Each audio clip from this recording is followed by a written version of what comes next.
Selamat datang kembali di sesi pembahasan kita. Nah, kali ini kita mau gali lebih dalam satu bab spesifik nih, judulnya Membangun Fondasi untuk Melakukan Hal Sulit. Kalau dengar fondasi gitu mungkin banyak yang mikir, wah ini pasti soal kemauan keras, disiplin baja gitu ya. Biasanya gitu mikirnya.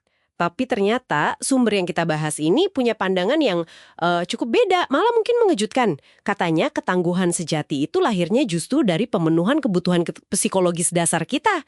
Sesuatu yang mungkin kita anggap remeh. Penasaran kan? Yuk kita bedah bareng. Tepat sekali.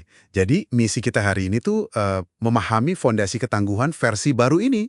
Udah bukan lagi soal paksaan dari luar atau hukuman gitu, tapi gimana pemenuhan kebutuhan kita akan, nah ini dia intinya, otonomi, kompetensi, sama keterhubungan. Itu istilah kunci dari teori determinasi diri. Pendekatannya beda banget deh sama cara pandang lama. Wah, menarik Baruk. Ini kayaknya langsung nablak anggapan umum ya. Sering banget kita dengar narasi, entah dari tokoh publik soal tunjangan kerja, atau mungkin data Gallup soal karyawan yang kurang engage gitu. Hmm, iya, iya. Yang seolah-olah bilang kalau orang tuh pada dasarnya perlu dicambuk atau dikasih wortel biar mau gerak. Tapi bukannya tekanan dari luar itu kadang kelihatan berhasil. Misalnya di lingkungan yang kompetitif banget. Nah, itu pertanyaan bagus. Kelihatannya sih iya, berhasil sesaat. Tapi penulis sumber kita ini berargumen kalau motivasi yang dipicu kontrol eksternal itu, ya fondasinya rapuh.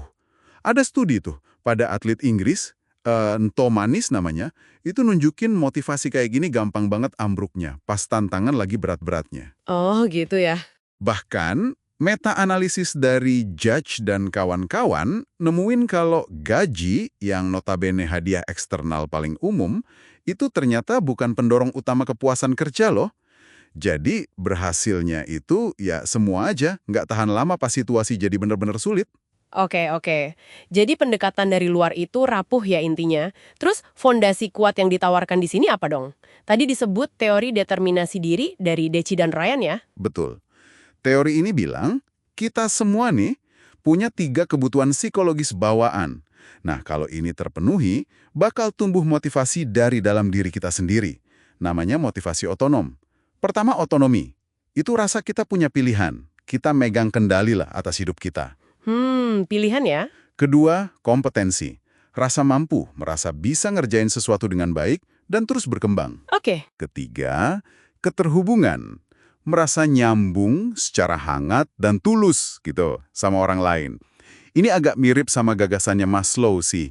Kalau kebutuhan dasar kita, termasuk yang psikologis ini, terpenuhi, baru kita bisa bertumbuh. Bukan cuma sekedar bertahan hidup.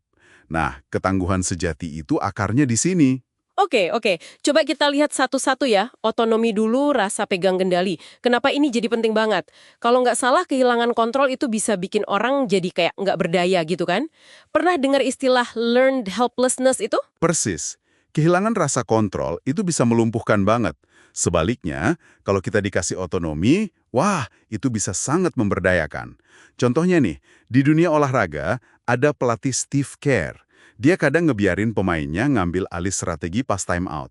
Oh ya, menarik tuh. Iya, dan itu bukan sekedar gaya-gayaan atau gimmick, tapi itu cara dia numbuhin rasa kepemilikan ownership pemainnya. Fokusnya jadi dari dalam diri mereka. Jadinya mereka main untuk diri sendiri dan tim, bukan karena disuruh pelatih aja. Wah, masuk akal banget. Oke, itu otonomi. Terus pilar kedua, kompetensi. Rasa mampu dan berkembang. Ini pasti penting banget ya, apalagi kalau mungkin hasil akhirnya belum kelihatan atau susah diukur gitu. Penting sekali. Coba bayangin deh, seorang atlet latihan keras terus-terusan, tapi catatan waktunya, gitu-gitu aja, stagnan. Iya. Kalau nggak ada pengakuan buat usahanya atau kemajuan di area lain, misalnya tekniknya jadi lebih bagus gitu, rasa kompetensinya bisa terkikis. Kepercayaan dirinya turun, motivasi internalnya melemah. Nah, tanpa rasa gue bisa nih, susah banget kan buat bangkit dari kesulitan atau mempertahankan usaha jangka panjang. Oke, otonomi udah, kompetensi udah, yang terakhir nih, keterhubungan. Rasa memiliki dan terhubung secara tulus. Ini berarti bukan sekedar formalitas tos-tosan atau basa-basi aja kan ya? Jauh dari itu. Memang ada studi Kraut sama Johnston yang nunjukin kalau sentuhan fisik singkat kayak TOS itu ada korelasinya sama performa tim. Tapi inti keterhubungan itu lebih dalam lagi. Ini soal rasa saling percaya, saling peduli. Contoh bagusnya lagi nih, pelatih Greg Popovich. Dia sering ngadain makan malam buat timnya. Makan malam? Iya, tapi bukan acara team building yang kaku gitu. Dia malah ciptain suasana santai, di mana hubungan yang otentik bisa tumbuh alami. Dia pakai minatnya di makanan sama anggur buat itu. Intinya ya, membangun lingkungan entah itu di tim olahraga atau di kantor, yang memungkinkan interaksi tulus dan dukungan sosial, bukan cuma hubungan transaksional aja. Jadi otonomi, kompetensi, keterhubungan. 3 ini ya kuncinya. Kalau ketiganya terpenuhi, hasil akhirnya apa nih? Hasilnya adalah tumbuhnya apa yang disebut motivasi otonom. Dorongan kuat yang datangnya murni dari dalam diri kita. Nah, yang menariknya lagi nih, motivasi kayak gini nggak cuma bikin kita lebih gigih, lebih persisten gitu pas hadapi tantangan, Oke? tapi juga bikin kita lebih adaptif. Istilahnya, lebih jago dalam re-engagement. Re-engagement? Itu maksudnya gimana tuh? Gampangnya, itu kemampuan kita buat secara bijak mengubah arah atau tujuan. Kalau tujuan awal ternyata nggak realistis atau mungkin terlalu bahaya buat diterusin. Contoh ekstrimnya tuh pendaki Everest.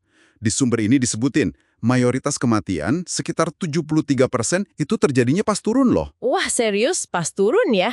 Iya. Jadi, kemampuan buat memutuskan turun sebelum sampai puncak demi keselamatan, meskipun itu pasti keputusan sulit banget, itu justru bentuk ketangguhan yang adaptif. Itu bukan nyerah, tapi penyesuaian yang cerdas sama situasi. Nah, ini didorongnya sama motivasi internal yang sehat, bukan karena ego atau tekanan dari luar. Inilah kekuatan batin yang sejati, bukan cuma topeng ketangguhan aja kayak yang disinggung Maslow itu. Wow.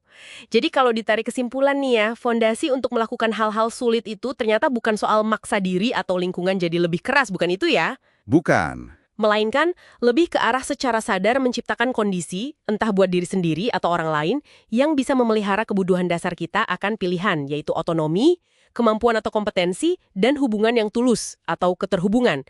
Dari situlah baru lahir motivasi intrinsik yang kuat dan lentur tadi ya, adaptif. Persis banget. Nah, ini mungkin bisa jadi bahan renungan juga ya buat Anda yang dengerin.